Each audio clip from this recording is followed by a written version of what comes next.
सत्य से जुड़ा हुआ है, या यूं कह सकते कि सत्य ही जीवन है।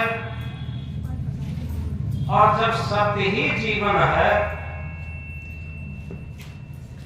तो हम सत्य के लिए जीवन में कितना समय निकाल पाते, कितनी श्वासें निकाल पाते, ये बात समझने की है।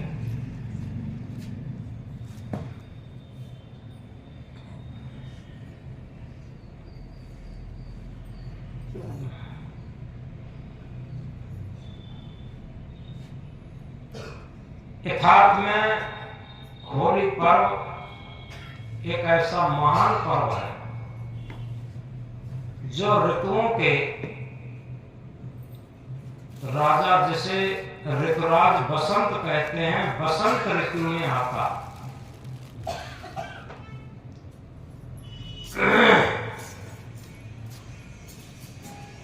बसंत ऋतु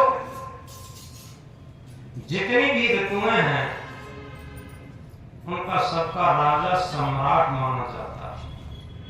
और उसी टाइम ये होली का पर्व आता। वैसे होली के संबंध में अधिकांश सब लोग जानते हैं। होलिका का दहन करके और खुशी मनाते हैं, लेकिन ये सब प्रतीक मात्र है। यथार्थ में कब हिरण्यकश्यप रहा होगा, क्या यथार्थ कथा रही होगी,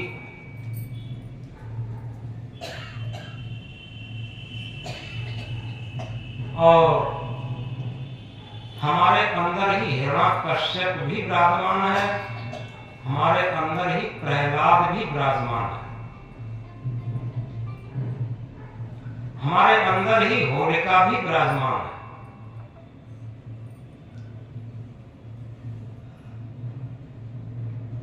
हिरण्यकश्यप कहते हैं,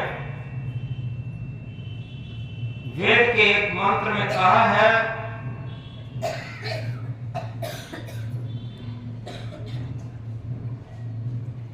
चमकने वाली हर वस्तु नहीं सोना होता है, चमकने वाली हर वस्तु नहीं सोना होता है, और चमक पर जो मरता है उसी का रोना होता है।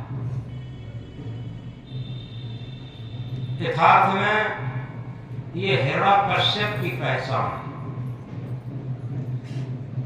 हमारे मन का जो केवल चमक पर मरने का स्वभाव रहा है, ये मन की हिरण्यकश्यप की स्थिति है। इसी के अंदर प्रहलादी शक्ति भी है।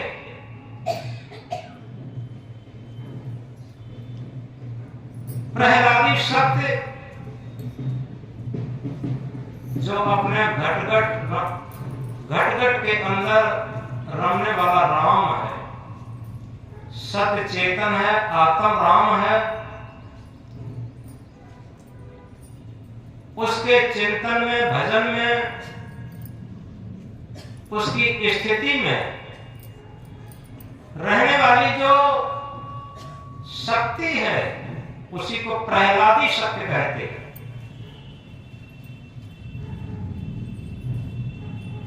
और उस प्रहलादी शक्ति को तृष्णा, वासना रूपी होलिका हमेशा खत्म करने की कोशिश करती। हमारे अंदर जो तृष्णा की ज्वाला धधक रही है, वासनाओं की ज्वाला धधक रही है, इच्छाओं की ज्वाला धधक रही है, ये होलिका के समान है।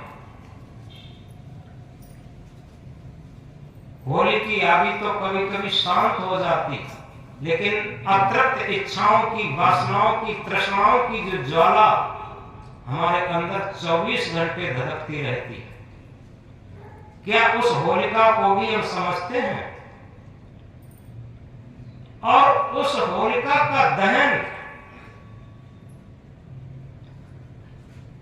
करके ही हमारे अंदर प्रहलादी शक्ति बच सकती है। प्रहलादी शक्ति जो सबसे बड़ी खुशी, आनंद और शांति का मार्ग है, उसे प्रहलादी शक्ति कहते हैं। वो हमारे अंदर ही है, बाहर नहीं। बाहर से आज तक किसी को सुख शांति न मिली और न मिल सकती है।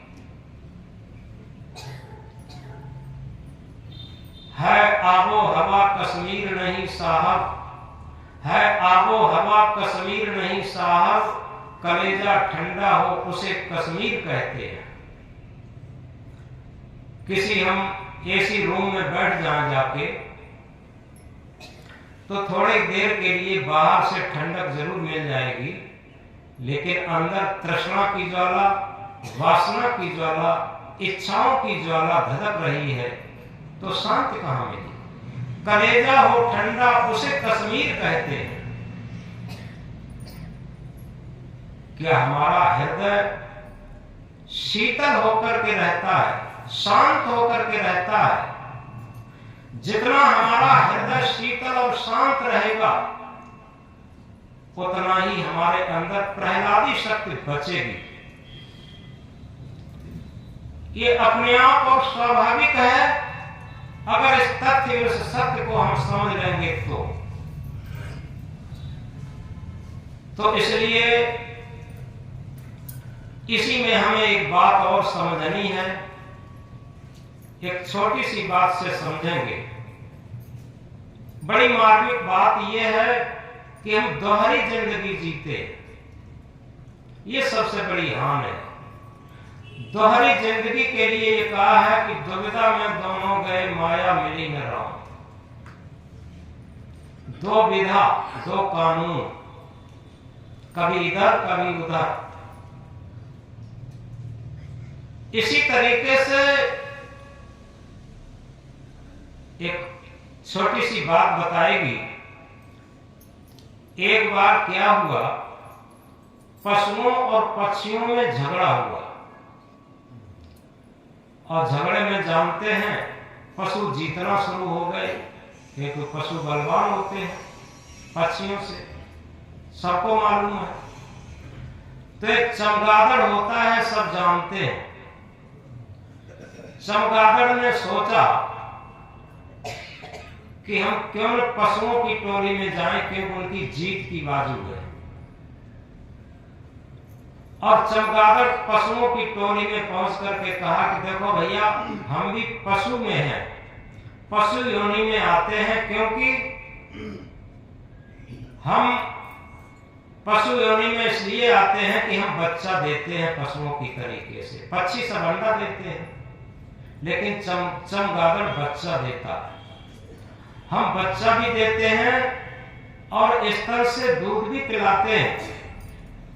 जैसे पशु पिलाते हैं, इसी तरीके से हम पशु की योनि में आते हैं, इसीलिए हम तुम्हारी तरफ से लड़ेंगे, क्योंकि पशुओं की जीत हो रही थी। थोड़ी देर बाद क्या होता है, जो पशुओं का, वो पक्षियों का राजा, जिसे कहते हैं गरुड़, जो हाथी को भी उठा लेता है, पक्षियों का राजा गरुड़ आ जाता है। और जैसे ही गरुड़ आया, पशु भागने लगे, उसमें भगदड़ मच गई और पक्षी जीतने लगे। अब चमगादड़ ने क्या सोचा, अब तो मामला गलत हो गया, हमें पार्टी बदलनी चाहिए। वो तुरंत पक्षियों के झुंड में पहुंचा।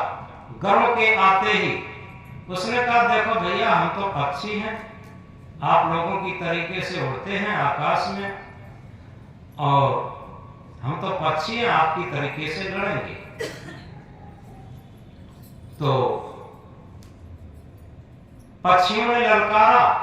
जब उन्होंने जान लिया अभी ये पशुओं की तरफ था, अब ये हमारी तरफ आ गया, उन्होंने ललकारा कि तू ना इधर का है ना उधर का है। और ललकार करके भगा दिया। अब भगा दिया, तब से देखो न तो पशुओं में गिना जाता, न पक्षियों में गिना जाता, और दिन में निकलता भी नहीं है, और रात में निकलता है, दिन में केवल कहीं वृक्ष पर लटका रहता। चमगादड़। इसी तरीके से हम जीवन में हमेशा दुविधा में रहते हैं। ये दुविधा सबसे बड़ी खराब होती है। हमारे जीवन में निरंतरता होनी चाहिए। हमारे जीवन में साहस और शौर्य होना चाहिए। अटल रहा जो अपने पथ में लाख मुसीबत आने में, अटल रहा जो अपने पथ में लाख मुसीबत आने में, मिली सफलता उसको जग में जीने और मर जाने में। यही हिरण्यकश्यप और प्रहलाद की कथा है। क्या बताओ? हिरण्यकश्यप के दबाने से, कठिनाइयां देने से, यातनाएं देने से अगर प्रहलाद घबरा जाता तो अपने पथ पर कैसे सफल हो पाता? तो इसी तरीके से पिछले रविवार को हमने कहा था थोड़ी बात कि सभी लोग अपने अपने गुरु दरबार में पहुंच करके संत गुरु का आशीर्वाद लेकर के अपना त्योहार मनाते हैं। तो इसलिए सभी लोग आए। इतने लोग आए, उसमें तो कुछ फेल भी हो गए। चलो कोई बात नहीं, जान पाई। सब लोग कहां जान पाते? वही जान पाता है जिसके अंदर विवेक की आंख होती है। मीरा के अंदर सारे भेद ढह गए थे। इसी तरीके से भक्ति क्षेत्र में हमारे सारे जब भेद रह जाते हैं, सारी कहना चाहिए अपने मन का अहंकार ढह जाता है, मन का पक्षपात ढह जाता है, और मन का लचीलापन ढह जाता है। क्योंकि मन एक ऐसा लचीलापन होता है जहां जहां अपनी अनुकूलता समझता है वहां एकदम झुक जाता है। लेकिन जितना मन प्रहलाद की तरीके से अटूट होगा, क्योंकि सबसे बड़ी चीज है, एक भजन में गाते हैं, चाहे कांटों पर चलना हो, चाहे देश छोड़ निकलना हो, रहे ध्यान गुरु के चरणों में, रहे ध्यान प्रभु के चरणों में, कहते हैं। लेकिन कहां? अरे आज तो त्योहार है और आज कैसे जा पाएंगे? मन थोड़ा लचीला हो गया। इस प्रकार हम अपने जीवन में दुविधा को कभी न पालें, और जिस जीवन में दुविधा खत्म हो जाती है, संशय खत्म हो जाता है, निश्चित है उसके अंदर आत्मबल जग जाता, प्रहलादी शक्ति जग जाती है। जिसके अंदर प्रहलादी शक्ति जग जाती है वो जीवन की हर सफलता को प्राप्त कर लेता, चाहे वो भौतिक क्षेत्र में हो, चाहे वो आध्यात्म क्षेत्र में हो, कहीं भी हो, वो हर सफलता प्राप्त कर लेता। तो इस प्रकार हम केवल अपनी डींग न हाँकते रहें। होता क्या है, लोग अपनी अपनी तारीफ में करने लग जाते हैं, लेकिन यथार्थ में जो अपनी तारीफ करने के पुल पाटते, उनके अंतःकरण में अहंकार लबालब होता, और अहंकार और भक्ति का विरोध होता। आप इतिहास उठा के देख लें, जितने अहंकारी राजा महाराजा थे, जितने भी अहंकारी लोग थे, वो कोई भक्त नहीं थे, और जितने भी भक्त थे, बड़े ही बहुत बड़े सम्राट रहे हो, जितने भी भक्त थे, उनके अंदर कोई अहंकार नहीं था। एक गुरु शिष्य की बात, एक जंगल में एक जंगल को पार कर रहे थे गुरु शिष्य। गुरु जी ने कहा कि बेटा प्यास लगी है, ये पास में झरना बह रहा है, यहां से पानी ले आओ। शिष्य जाता है कमंडल लेकर के झरने में पानी लेने। जब झरने में पानी लेने गया तो उस टाइम झरने से कुछ पशु वगैरह निकल गए थे, तो झरने का पानी गंदा हो गया था। शिष्य लौट आया कमंडल लेकर के और शिष्य ने कहा गुरुदेव झरने का पानी तो गंदा हो गया, कुछ पशु निकल गए इसलिए पानी गंदा हो गया। यहां से थोड़ी दूर पर एक नदी बह रही है, वहां से पानी ले आऊं। गुरुजी ने कहा नहीं, तुम जाओ दोबारा उसी झरने का पानी लाना। थोड़ा गहराई से समझेंगे। शिष्य जाता है, दोबारा वहां गया। जब दोबारा वहां गया तो पानी कुछ तो ठहरा, लेकिन अभी कुछ गंदा था। शिष्य वापस आ जाता है, ये कहता है गुरुजी पानी तो अभी गंदा है। गुरुजी ने थोड़ा तेजी से कह दिया कि जाओ बेटा, जब तक पानी बिल्कुल स्वच्छ ना हो जाए तब तक इंतजार देखना और वही पानी लाकर लेकर आना। शिष्य जाता है, थोड़ी देर वहां बैठ जाता है और बैठ करके थोड़ी देर प्रतीक्षा करता है। इसमें गंदली मिट्टी बैठ जाती है, पानी बिल्कुल स्वच्छ और निर्मल हो जाता है। शिष्य पानी ला करके लाता है, गुरुदेव को देता है। गुरुदेव पानी पीते हैं। पीने के बाद शिष्य से कहते हैं बेटा,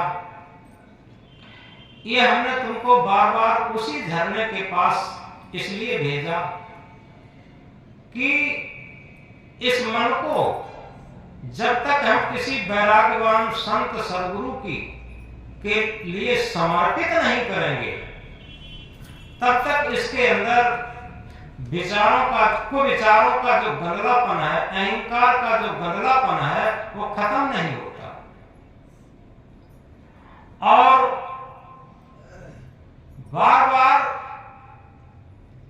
जब इसके अहंकार को कुचला जाएगा और विपरीत बात को सहन करके और उसी तथ्य उसी सत्य को माना जाएगा तो निश्चित है उसके अंदर प्रहलादी शक्ति जागृत हो जाती है, जिसे आत्म बल कहते हैं, जिसे आत्म विश्वास कहते हैं, जिसे आत्म ज्ञान कहते हैं। ये प्रहलादी शक्ति उसी के अंदर जागृत होती है जो अपने मन को मानता नहीं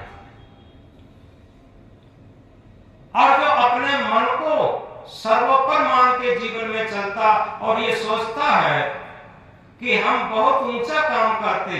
निश्चित है उसे पग पग पर दुखी होना पड़ता, असंतुष्ट होना पड़ता, रोना पड़ता, झुकना पड़ता। ये संसार जितना भी है, समाज जितना भी है, परिवार जितना भी है, सबका मन अपना मन सबके पास है और निश्चित है सबका मन आपस में टकराता रहता है। और सबका मन एक ही सूत्र में बंधा हो तो कोई मन टकराएगा नहीं। जो संत सदगुरु का निर्देश है, आदेश है, उपदेश है, ये इसीलिए होता, केवल और केवल इसीलिए होता है कि हमारा मन सुमन के रूप में आ जाए, निर्मल मन के रूप में आ जाए। क्योंकि जब तक अहंकारी मन है तब तक ये झुकना नहीं जानता। अगर बाहर से झुक भी गया लेकिन अंदर कुलबुलाता रहता, कुछ न कुछ कहता रहता अंदर से। और इसी को कबीर साहब ने एक महामंत्र में कहा है, करनी करे सो पूत हमारो, कथनी कथे सो नाती, रहनी रहे सो गुरु हमारो, हम रहनी के साथ। जो ज्ञान की बातें केवल कहता है, कहता है करता नहीं, मौके बड़े लवार, सो धक्का खाएंगे साईं के दरबार। यथार्थ में कहता तो बहुत मिले, गहनता मिला न कोई, सो कहता बहजान दे जो न गहनता हो। सुनते हैं मन भर, कहते हैं टन भर। टन 100 कुंटल का होता, मन 40 किलो का होता। सुनते हैं मन भर और कहते हैं टन भर, और धारण करते हैं कण भर। कण बहुत छोटा होता। ये विपरीत बात है। सदगुरु कबीर साहब कहते हैं, करनी करे सो पूत हमारो, कथनी कथे सो नाती, रहनी रहे सो गुरु हमारो, हम रहनी के साथी।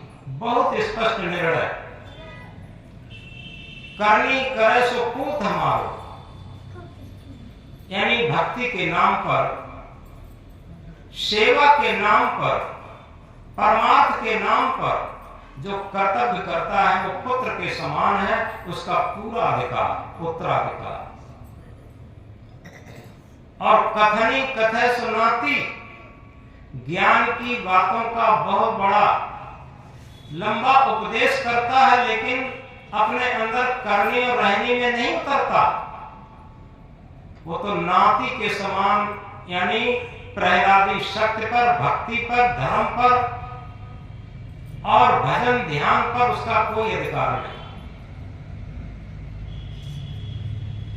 कथनी कथे सुनाती, और आगे क्या कहते हैं, रहनी रहे सो गुरु हमारो, हम रहनी के साथी। जो रहनी में रहता वो तो वास्तव में सच्चा सदगुरु है, और उसी के सच्चे हम साथी। तो रहनी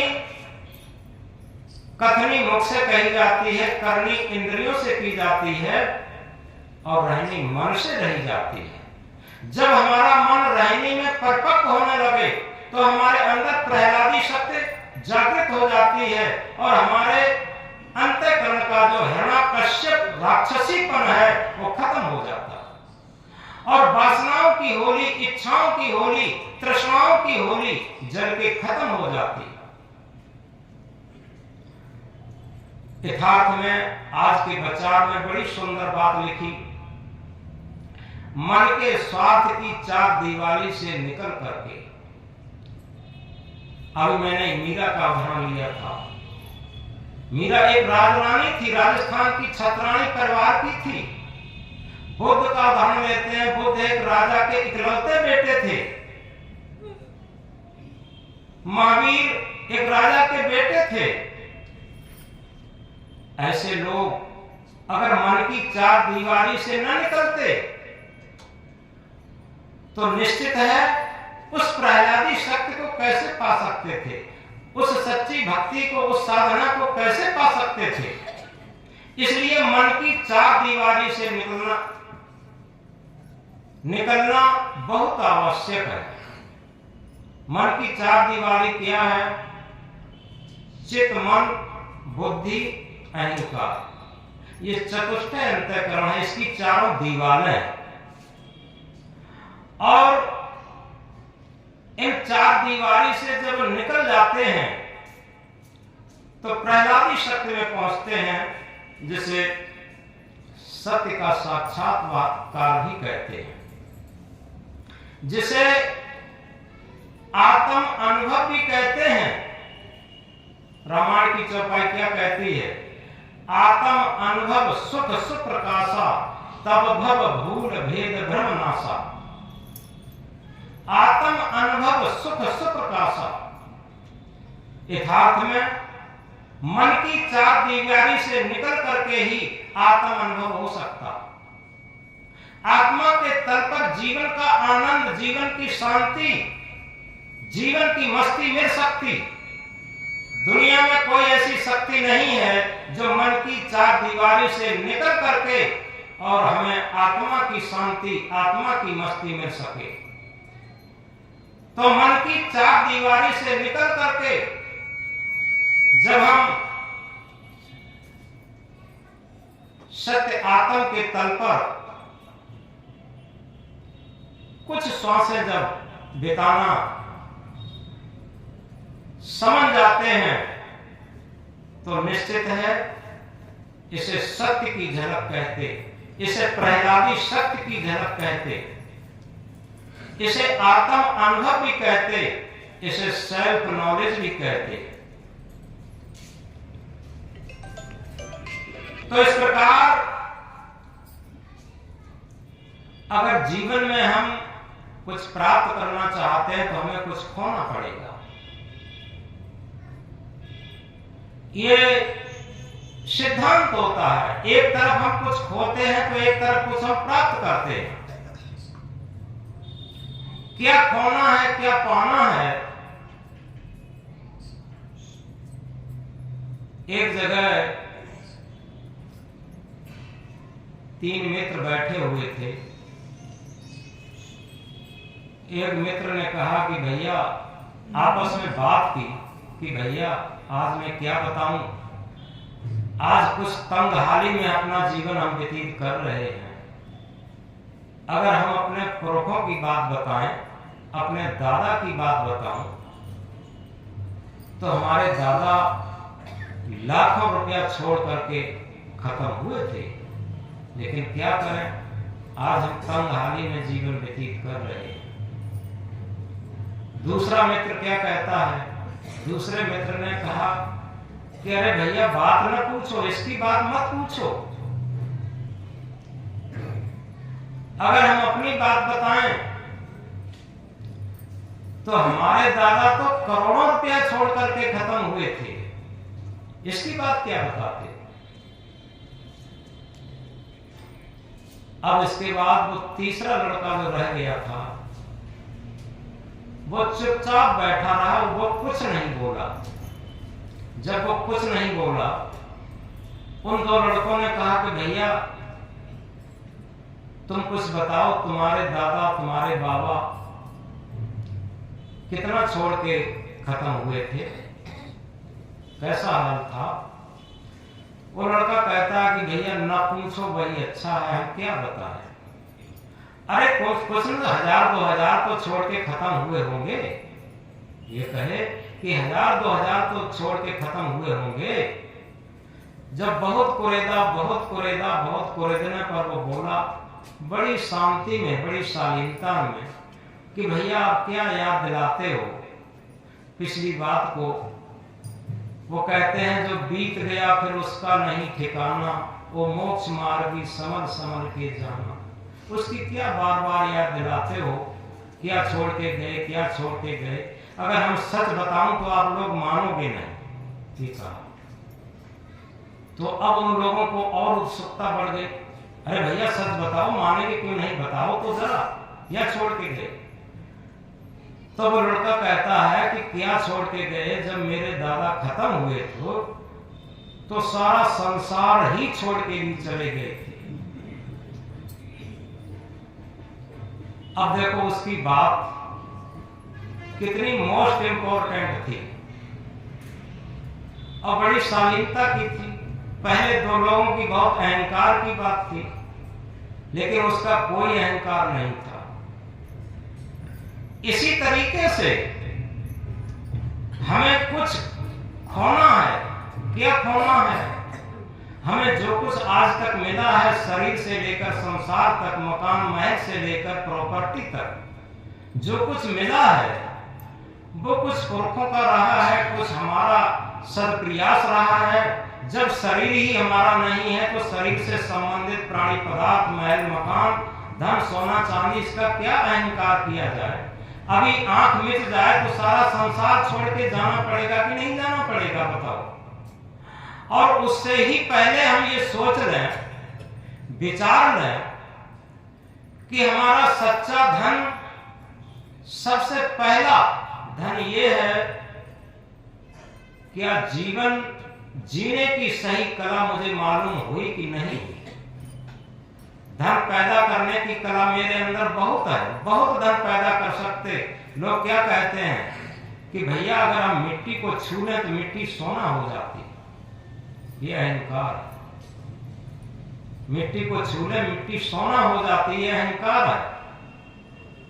सच बात यह है, ये सब परिवर्तन है। इस परिवर्तन को जो देख लेता, बड़े बड़े राजा महाराजे, आज मैनपुरी का जो राजा का किला है, राजा तेज सिंह का किला, वो चारों तरफ से खंड है, कितनी ऊंचाई पर बना होगा, कितना बड़ा किला होगा, आज भी हम देख सकते। और जहां जहां खेड़े हैं, किला है, वहां देखे जा करके, वो भी किसी दिन राजा महाराजा रहे होंगे, कितना सोना चांदी, कितना रुपया पैसा रहा होगा।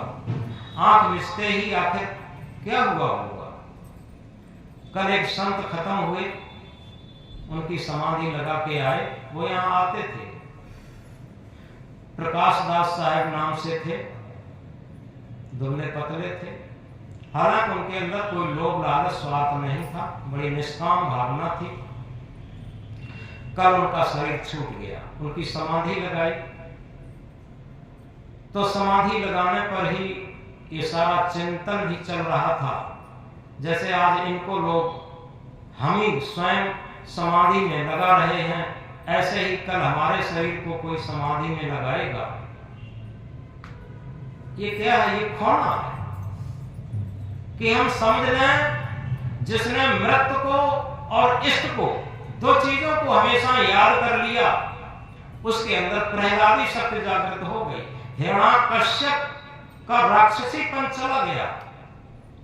अगर प्रहलादी शक्ति हमारे अंदर आएगी तो हिरण्याकश्यप राक्षसीपन हमारे अंदर से चला जाएगा।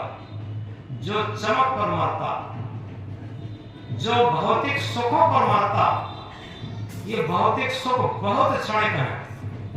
यथार्थ में इन सुख के पीछे ही हमारा जीवन पूरा बर्बाद होता, याद रखें। इसलिए सबसे बड़ी बात यह है, सदगुरु कबीर साहब ने कहा, अरब खरब लो द्रव्य हो, उदय अस्त लो राज, भक्त महात्म ना तुले, ये सब कौन है काज। अरब से खरब तक द्रव्य हो जाए, उदय से अस्त तक राज हो जाए, लेकिन भक्ति धन के मुकाबले दुनिया में कोई भी धन नहीं है। भक्ति धन के मुकाबले दुनिया में कोई धन क्यों नहीं है? वो इसलिए नहीं है, किसी बूढ़े आदमी को देखो, धनी और बूढ़े, धनी भी हो और बूढ़ा भी हो। मैंने कई लोगों को देखा, धनी लोग पैसा खर्च करके उसे वृद्धा आश्रम में छोड़ आते और वहां बेचारा तड़पता रहता, दुखी रहता। आखिर क्या धन काम आया, क्या महल मकान काम आया? ये जीते जी, मरने पर तो छूटता ही, जीते जी छोड़ देते। और मैंने देखा है ज्यादा जो अप टू डेट परिवारों को, वो बड़े बूढ़े को किसी नौकर के सहारे छोड़ देते और उनसे कोई मिलना नहीं, जुलना नहीं, बात नहीं करना, कुछ नहीं। अब बताओ क्या है ये?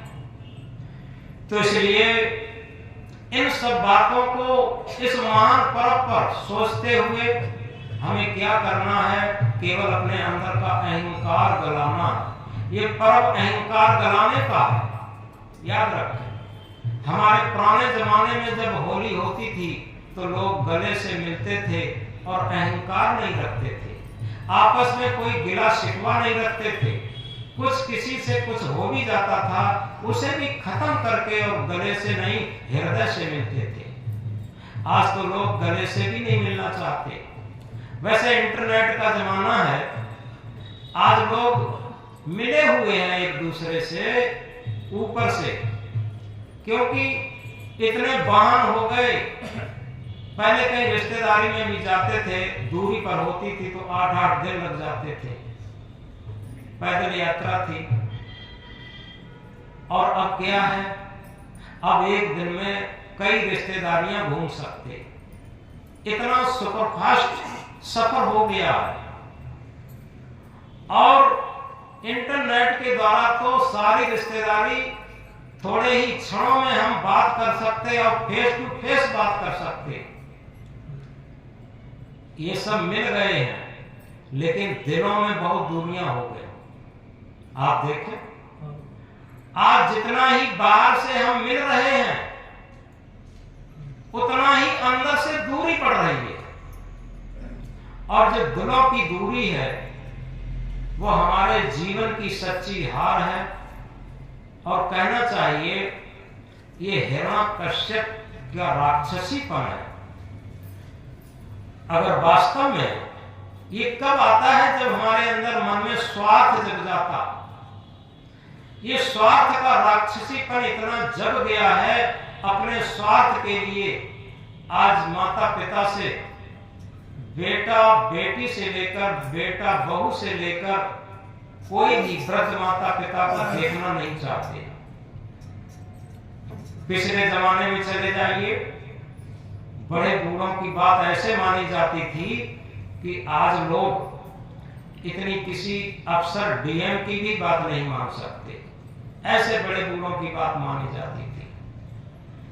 ये सब क्या था? हृदय का सच्चा प्रेम था, दिल से दिल मिलना था। तो इसलिए आज होली का महान पर्व हमें याद दिलाता है हम अपनी पुरानी संस्कृति सभ्यता को लाएं और अंधविश्वास अंधरूढ़ी छोड़ें।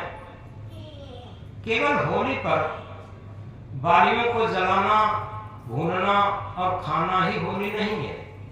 यथार्थ में सच्ची होली ये है, हम जिस परिवार में रह रहे हैं वहां अपनी गलतियों को निकाल करके और हृदय से प्रेम से मिलें और कोई भी पिछली बातों को रखे न रहे। क्योंकि ये कहा है जो बीत गया फिर उसका नहीं ठिकाना, वो मोक्ष मार्गी समल समल कर जाना। आज से पहले जो बीत चुका है उसका कोई भी ठिकाना नहीं। अगर हमारे भविष्य निर्माण में वर्तमान का बहुत बड़ा महत्व होता, अतीत का भूतकाल का कोई महत्व नहीं होता, सबसे बड़ा वर्तमान का महत्व होता। अगर हमने वर्तमान को सही सुधार लिया, वर्तमान में सही जागृत हो गए, तो निश्चित समझो हमारा भविष्य भी अच्छा होगा।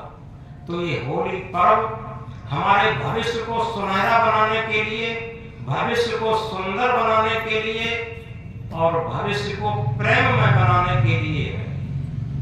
तो आज बहुत ज्यादा उसकी व्याख्या न करके केवल एक ही बात हम समझें, जो सबसे महत्वपूर्ण बात है कि हम अपने अंदर प्रहलादी शक्ति की रक्षा करने के लिए अपनी इच्छाओं को कम करें। क्योंकि वांट्स आर अनलिमिटेड, इच्छाएं असीमित होती हैं। दुनिया में आज तक कोई भी सम्राट ऐसा नहीं पैदा हुआ इतिहास के अंदर जिसकी सारी इच्छाएं पूर्ति हो गई हो। और दुनिया में कोई ऐसा गरीब भी पैदा नहीं हुआ, कमजोर भी पैदा नहीं हुआ जिसकी आवश्यकताएं पूरी न हुई हो। इसलिए इस बात की हम चिंता छोड़ दें, हम अपने अंदर केवल एक समर्पित भाव लाएं और मन का अहंकार बनाएं और हृदय से जहां भी हमारा संबंध है, जहां भी हम चाहे किसी परिवार में है, संस्था में है, समाज में है, आत्मीयता के तल पर व्यवहार करना शुरू कर दें। जब हमारा आत्मीयता के तल पर व्यवहार शुरू हो जाएगा, हमारी होली मनाना सार्थक हो जाएगा। और यदि हम अपने मन के स्वार्थ को रख करके, मन के अहंकार को रख करके व्यवहार करते हैं, तो चाहे होली मनाएं, दिवाली मनाएं, सत्संग करें, कुछ भी करें, कोई फर्क नहीं पड़ेगा।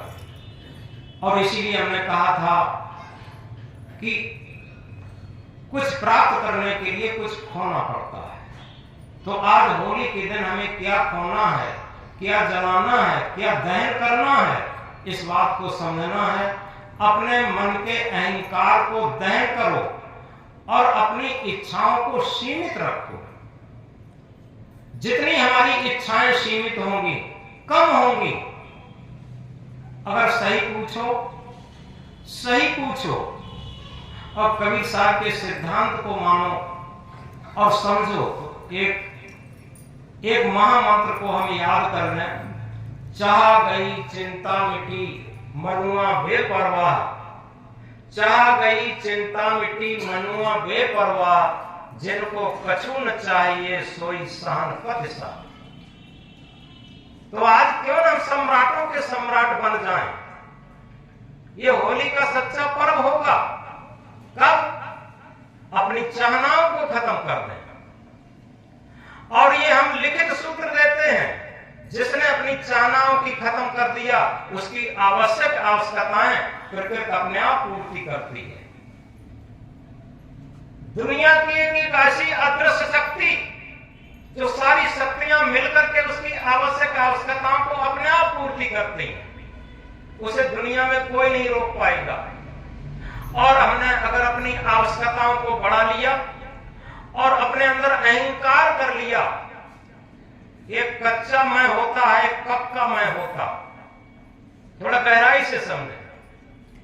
कच्चा मैं इतने बड़ा, मेरा इतना बड़ा पद है, मेरे पास इतना पैसा है, इतना बड़ा महल मकान है, मैं इतना बड़ा आदमी हूं, मुझे लाखों लोग मानते हैं, लाखों लोग हमसे गुरु कहते हैं, लाखों लोग मुझे मेरा मान सम्मान करते हैं।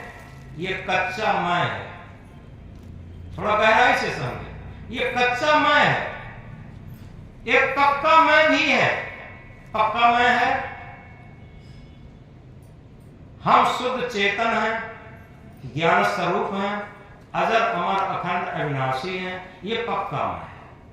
निरंतर याद रखें, चाहे सुख आए, चाहे दुख आए, चाहे हानि आए, चाहे लाभ आए, चाहे अनुकूलता आए, चाहे प्रतिकूलता आए, हमें बिलबिलाना नहीं पड़ेगा। जो सुख में बहुत इठलाते नहीं, वो दुख में उन्हें बिलखाना नहीं पड़ता। और जो सुख में बहुत, अनुकूलता में बहुत इठलाते हैं, उन्हीं को प्रतिकूलता में बिलखाना पड़ता।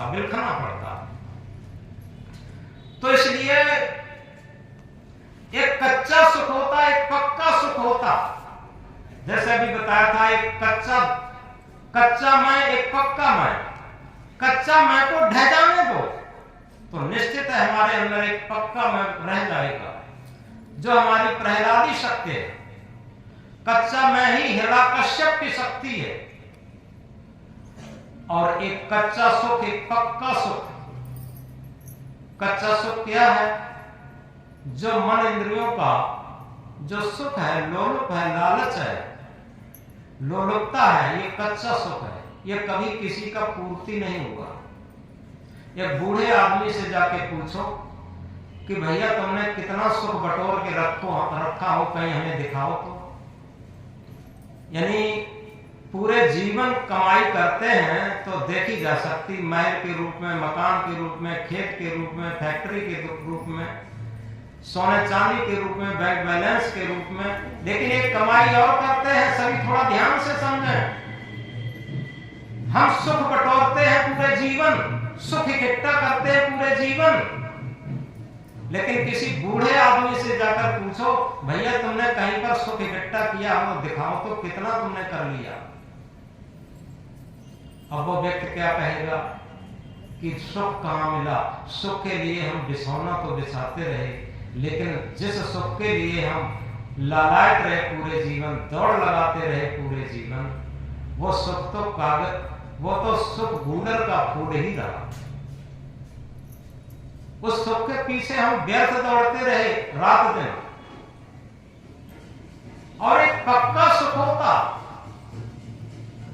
ये जितना माना हुआ सुख है, मन का माना हुआ सुख है, और उसी को कहते हैं मन का माना परिवार रहेगा कितने दिन, ये मान रहेगा कितने दिन, सत्कार रहेगा कितने दिन, ये सारी चीजें कितने दिन रहती हैं। कोई किशोरावस्था और जवानी तक, जवानी ढलते ढलते ये सारी चीजें खत्म होने लगती हैं, सारी चीजें खत्म होने लगती हैं। तो ये सब कच्चा सुख है, एक पक्का सुख भी है। पक्का सुख क्या है? जैसे ही हम मन के दृष्टा बनते हैं, इस बात को थोड़ा गहराई से समझेंगे, ये सच्ची होली का उत्सव होगा। मन के दृष्टा बनना कभी नहीं सोचा होगा। हम पत्नी के दृष्टा हैं, पति के दृष्टा हैं, हम बेटा के दृष्टा हैं, हम पिता के दृष्टा हैं, परिवार के दृष्टा हैं, समाज के दृष्टा हैं, संसार के दृष्टा हैं। क्या हम मन के भी दृष्टा हैं? जिस दिन से हम मन को देखना शुरू कर दें, केवल और केवल सारे शास्त्रों, सारे धर्मों, सारे महापुरुषों का जो एक महामंत्र है, क्या हम मन के भी दृष्टा हैं? जिस दिन से हम मन के दृष्टा बनना शुरू हो गए, हमारे अंदर पक्का सुख आना शुरू हो गया।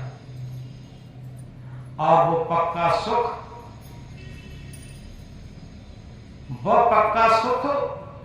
उस सुख से हम भी संतृप्त रहेंगे,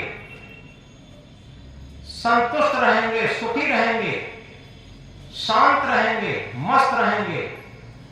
और जो हमारे पास आएगा उसे भी सुख की सुगंधी मिलेगी, उसे भी सुख की सुगंधी मिलेगी। और क्यों मिलेगी? क्योंकि कबीर साहब का मंत्र वहीं पर लागू होगा। जो पक्के सुख में सुखी रहेगा, उसकी चाहनाएं नहीं होंगी। याद रखें, उसकी चाहनाएं खत्म हो जाती, चाह गई, चिंता मिटी, उसकी चिंताएं खत्म। जब तक चाह रहेगी, जितनी चिंताएं ज्यादा हो, जिसकी चाहनाएं ज्यादा होगी, उसकी चिंताएं उतनी अधिक होंगी। ये सूत्र है। चाह जितनी कम होगी और उतनी ही चिंताएं कम होगी। मनुआ बेपरवाह, जितना मन निश्चिंत होगा, बेपरवाह का अर्थ है निश्चिंत। मनुआ बेपरवाह, जिनको कछु न चाहिए सोई सानपत सा। आज होली के पर्व पर आप अपने हृदय की गांठी में एक चीज बांध लें। हम चाह बहुत करते, पिता चाहता है कि पुत्र हमारा ऐसा निकले, पढ़ लिख करके एक पैसा पैदा करने की मशीन बन जाए। चाह करते, लेकिन वो चाह नहीं पूर्ति होती, तब हम बिलबिलाते हैं, दुखी होते हैं। पुत्र की चाह रहती है कि मेरा पिता ऐसा निकले, हम जो मुंह से निकालें वही हमारी आवश्यकताओं को पूर्ति करता रहे। पत्नी की चाह पति से, पति की चाह पत्नी से, गुरु की चाह शिष्य से, शिष्य की चाह गुरु से। जो हम मुंह से निकालें, जो हम कहें, जो हमारी इच्छाएं हो, वो सब पूर्ति होती रहे। दुनिया में सबसे बड़ा दुख का कारण यही, जो हमारी अतृप्त चाहना है। और इसलिए आप याद कर लें, जहां भी हमारा संबंध है, जहां भी हमारा संपर्क है, आप अचाह का जीवन शुरू कर दें, आपकी जो आवश्यक चाहनाएं हैं सब पूर्ति होंगी और बड़ी संतुष्टि में पूर्ति होगी। ये सूत्र की बात है। तो इसलिए ये अंतिम सूत्र, चाह गई चिंता मिटी, मनुआ बेपरवाह, जिनको कछु न चाहिए सोई सानपत सा। यदि आज हम होली के पर्व पर और सम्राटों के सम्राट बनना चाहते हैं, तो चाहनाएं कम कर दें। और आप देखेंगे जिसकी चाहनाएं कम होती हैं, उसकी सारी बात मानी जाती है और उसके अंदर गुदगुदी रहती है। अपने अंदर से आत्म संतुष्टि रहती, आत्म आनंद रहता, आत्म शांति रहती, ये सारी चीजें रहती। और तब क्या बात आती है, ये बाहर से जो लाल गुलाल रंगते हैं इसकी जरूरत नहीं रहती। क्या होता, लाली मेरे लाल की जित देखूं तित लाल, लाली देखन मैं गई मैं भी हो गई लाल। यथार्थ में सच बात यह है, जो हमारी आत्मा की लाली, आत्मा की सुर्खी, आत्मीयता के भाव की सुर्खी, आत्मीयता भाव की लाली जहां पर प्रयोग हो जाती है और उसके सानिध्य में जो पहुंच जाता है वो उसी लाली में लाल हो जाता है। ऐसे सत्य सद्गुरु की जो हमारे अंदर बैठा है, उसके अंदर वो लाली है, लाली का प्रभाव है। जो भी उसके सानिध्य में पहुंचा, जिसका मन पहुंचा, उसी का मन उसी लाली में लाल हो गया। लाली मेरे लाल की जित देखूं तित लाल, लाली देखन मैं गई। कौन गई? ये मन की सुरती। मन की सुरती अपने प्रीतम, मन की सुरती का दुनिया में सबसे बड़ा प्रीतम ये आत्मा। और आत्मा की लाली देखने के लिए मन की सुरती जब जाती है तो वो सुरती लाल हो जाती है, आत्मलीन हो जाती। और जिसकी आत्मलीन सुरती है वो समझो एक ऐसा रंग चढ़ गया, जैसे कबीर साहब ने क्या कहा, मन न रंगाए रंगाए जोगी कपड़ा। हम बाहर से आज रंग डाल करके चेहरा रंगाएंगे, कपड़ा रंगाएंगे, ये सब खूब रंगाएंगे, लेकिन उससे क्या होगा? मन तो रंगा ही नहीं।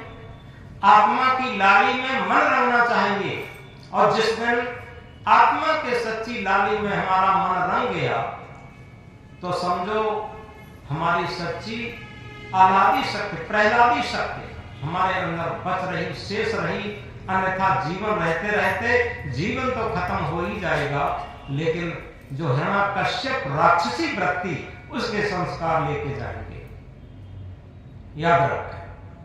इसलिए जीवन रहते रहते हम सच्ची होली खेलें। आज हमारे अंदर जो राक्षसी वृत्ति की, हिरण्यकश्यप की वृत्ति की जो भी वृत्तियां हैं, उन्हें हम आज दग्ध कर दें, आज जला दें और प्रहलादी शक्ति को जगने दें। और जब प्रहलादी शक्ति जगेगी, आत्मा की प्रहलादी शक्ति जब जगेगी, तो निश्चित है हमारा सच्चा धन एक भक्ति धन होगा, और सच्चा धन अचाह का धन होगा। चाह हमारी सब खत्म हो जाएगी। तो इसलिए बहुत अधिक न कहकर समय पूरा हुआ। हम याद रखें,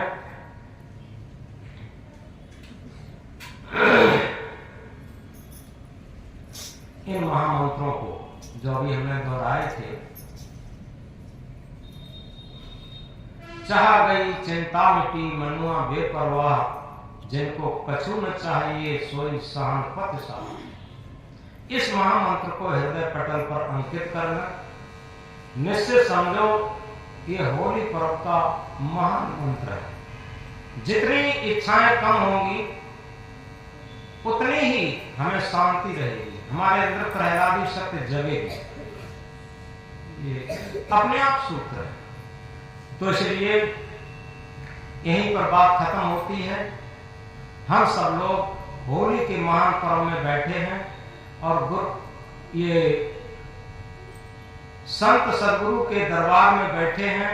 होली का महान पर्व चल रहा है, आंतरिक होली खेली जा रही है, और इसमें प्रेम की पिचकारी से जो आत्म रस है भर भर के फेंका जा रहा है। आत्म रस में सभी लोग अच्छे तरीके से विभोर हो रहे हैं। ये सच्ची होली है, और इसी भक्ति रस में डूबे रहना ही सच्ची होली खेलना है। और इस बात को गहराई से समझें, क्योंकि हमने शुरू में एक बात कही थी, चमकने वाली हर चीज सोना नहीं होता, चमकने वाली हर चीज सोना नहीं होता, और चमक पर जो मरता है उसी का रोना होता। ये क्या है? ये हिरण्यकश्यप की संपत्ति है, झूठे सुख। और जिसे कहा है झूठे सुख को सुख कहे, मानत है मनमोद। झूठे सुख को सुख कहे, मानत है मनमोद। जगत चवेना काल का, कुछ मुख में कुछ बोल। अंत में कवि साहब की तरफ से, संत गुरु की तरफ से सब लोगों को होली की बहुत बहुत मंगल कामना है। सभी लोग प्रेम पूर्वक, शांति पूर्वक, भक्ति पूर्वक अपनी होली मनाएं और अपने परिवार में एक प्रेम का ऐसा माहौल उपस्थित करें और ये समझें कि हमारे परिवार में सभी देवी देवता के समान उपस्थित हैं। और इस तरीके से अगर हमारा भाव बनता रहता है तो निश्चित है हमारे अंदर दोनों शक्तियां हैं, हिरण्यकश्यप राक्षसी वृत्ति और प्रहलादी शक्ति, जो आत्मा की प्रहलादी शक्ति। हम प्रहलादी शक्ति को हमेशा जीवित रखें, उच्च रखें, महान रखें, ऊंची रखें, और राक्षसी वृत्ति को हमेशा दग्ध रखें, दबाए रखें। ये सच्चा होली मिलन होगा और होली का महान पर्व होगा। इसी के साथ